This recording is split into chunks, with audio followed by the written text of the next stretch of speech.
Thunder Rolling in the Mountains by Scott Odell and Elizabeth Hall, Chapter 22. For 7 suns I stayed in the teepee of Red Elk. I was not permitted to go outside unless a lighting dove held the rawhide lead. At night I was tethered to a teepee pole like a horse.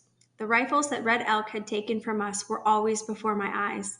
He wrapped the barrels in an antelope hide and placed them against the wall of the teepee. All day I looked at them, and all day I thought of the treachery that had led to the death of Swan Necklace. At first I did not know why my life was spared. Red Elk paid me no attention. He looked through me and never spoke. A lighting dove was kind, but never asked me to work. Yet a captive woman is not allowed to be idle. I listened to their talk. After a few suns, some of their words had meaning. I did not let them know how many Assiniboine words I had learned. From their talk at night, I discovered that Charging Hawk once had a wife. She had died 3 snows before. She was big with child, and her baby died with her.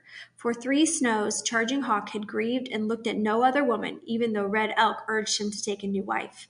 Now, Charging Hawk had plans for me.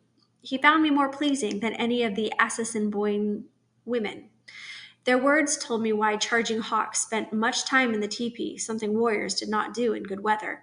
He sat on the side making arrows and watching me out of the corner of his eye.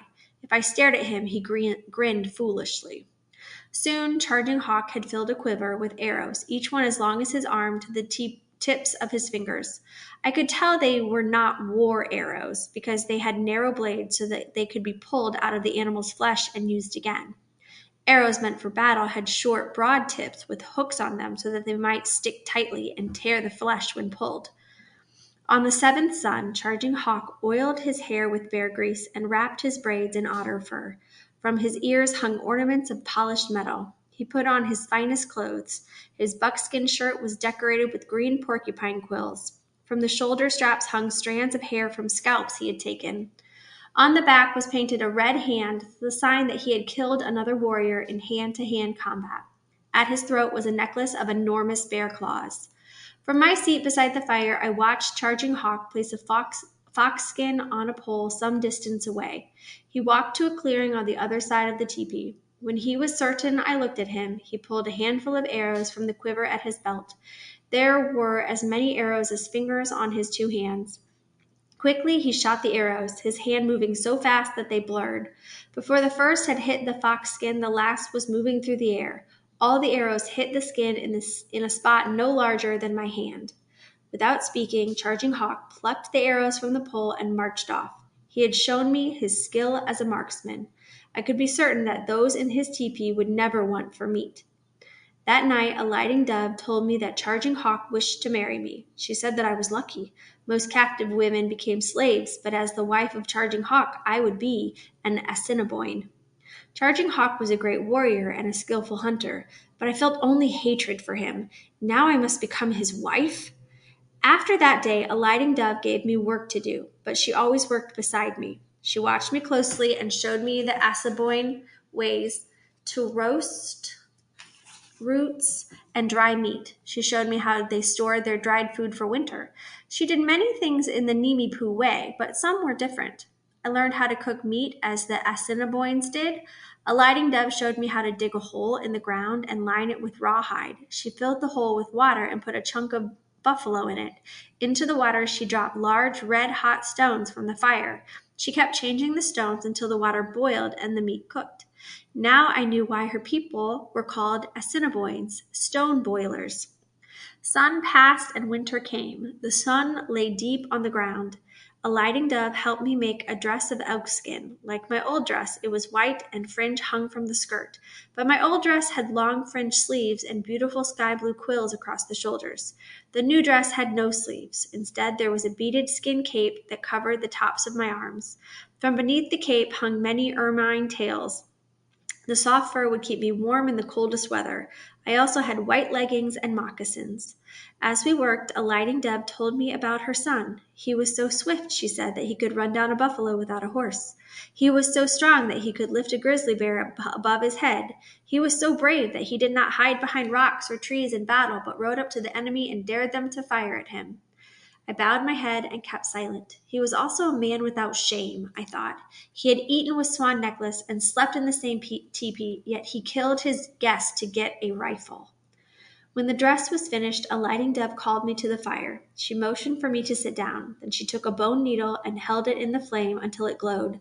Swiftly, she grabbed my ear and thrust the needle through. I screamed with pain and grabbed for my ear. A lighting dove caught my hand. She shook her head and motioned for me to be still. 3 bright drops of blood fell on my fingers. A lighting dove placed a greased stick into the hole to keep it open. Then she did the same to the other ear. This time I sat quietly and did not make a sound, even when the hot needle went through my ear. With words and signs, a lighting dove told me that all Assiniboines had holes in their ears. When the holes were healed, I could marry Charging Hawk. My ears healed too fast. Several times I picked at the wounds to keep them raw. In spite of all I could do, the redness disappeared and the flesh was smooth. The Assiniboines held a great feast to celebrate the wedding of their chief's son. Fires blazed in the camp, drums beat, whistles shrilled, and flutes made soft noises. After the feasting and dancing and singing, Charging Hawk and I would go to a new teepee. The skins that covered it were painted with buffalo and butterflies, kingfishers, and antelope. When I looked at it, I thought of Swan Necklace, and my heart was sad. My sorrow did not show. I put on my new clothes. From my ears hung bangles of silver and blue stones brought from lands far to the south. A lighting dove said that they had cost Charging Hawk 3 horses. Because I had no parents to exchange gifts with them, Red Elk and a lighting dove stood on either side of me and asked for the Great Spirit's blessing.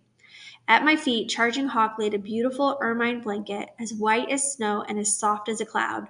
No one in the tribe had such a beautiful blanket. "This is our marriage blanket," said Charging Hawk. "It is beautiful," I said, though my lips were so stiff it was hard to form the words.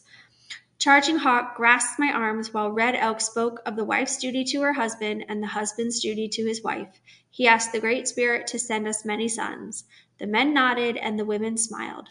Someone filled a stone pipe with tobacco and passed it around. Each man took a deep breath and handed it to his neighbor. Charging Hawk drew deeply on the pipe and blew out the smoke. Then he got to his feet and began to dance. He sang to the beat of the drum and danced about the circle of seated men. He grasped one of the warriors by the hand and pulled him to his feet. Together they danced and sang. One by one, the other men joined them. At last, all the men were dancing and singing. The women clapped their hands. The dancing lasted far into the night. Smoke from the pipes and the fires filled the cold night air. The smoke was so thick that it was hard to see across the circle of dancers. No one paid attention to me. I waited.